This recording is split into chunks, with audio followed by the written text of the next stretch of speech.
تو جامعہ کی مسجد میں ایک صاحب ہمیشہ خاموش، کبھی وہ کوئی بات نہیں کرتے تھے، لیکن کبھی کبھار وہ ایک زوردار چیخ مارتے تھے، زوردار ایک آہ ان کی آواز میں نکلا کرتی تھی کہ جس سے مسجد میں موجود ہر انسان پریشان ہو جاتا تھا۔ اور مجسم شفقت و محبت حضرت مولانا عبد الرحمن صاحب اشرفی رحمۃ اللہ تعالی علیہ، ان کے ساتھ ان کا تعلق تھا، وہ ان سے محبت پیار سے بات فرماتے تھے۔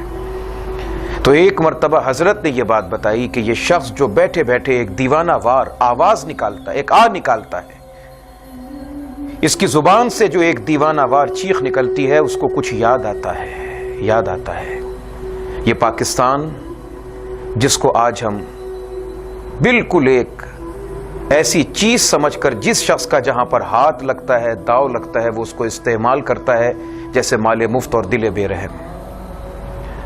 کتنی بڑی بڑی قربانیاں، ایک داستان عرض کر رہا ہوں۔ حضرت نے فرمایا کہ یہ شخص جو کبھی کبھی چیخ مارتا ہے، یہ چیخ اس لیے مارتا ہے کہ یہ ایک ایسے محلے میں رہا کرتا تھا جس کے دائیں بائیں چہار اطراف ہندو اور سکھ رہا کرتے تھے۔ یہ ایک بیٹی کا باپ تھا، اس بیٹی سے اسے بڑی محبت تھی۔ جب وہ پورا کا پورا محلہ نظر آتش ہوا اور اس شخص کے گھر تک وہ لوگ پہنچے تو اسے اپنے کاروبار کی، گھر بار کی، زیورات کی فکر نہ تھی، اسے سب سے قیمتی چیز اپنی بیٹی کی عزت کی فکر تھی۔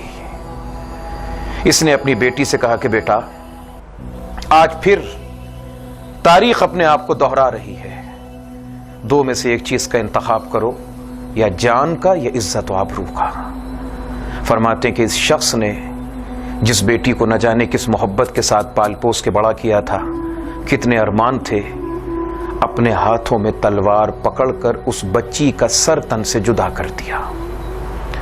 اس کا سر تو تن سے جدا ہو گیا، اس کی عزت و طہارت تو بچ گئی، اور وہ خوشی خوشی اپنی جان آفری کے سپرد کر کے چلی گئی۔ لیکن مجھ سے اور آپ سے، ہم سب سے ایک سوال، اس مظلوم بے کس بے بس باپ کی اس چیخ میں، آہ میں، فریاد میں ایک پیغام آج بھی موجود ہے کہ کیا جس کام کے لیے ہم نے اپنی جان کا نذرانہ پیش کیا تھا وہ کام ہو گیا کہ نہیں؟ ہم نے ایک آوازہ بلند کیا تھا کہ پاکستان کا مطلب کیا؟ لا الہ الا اللہ۔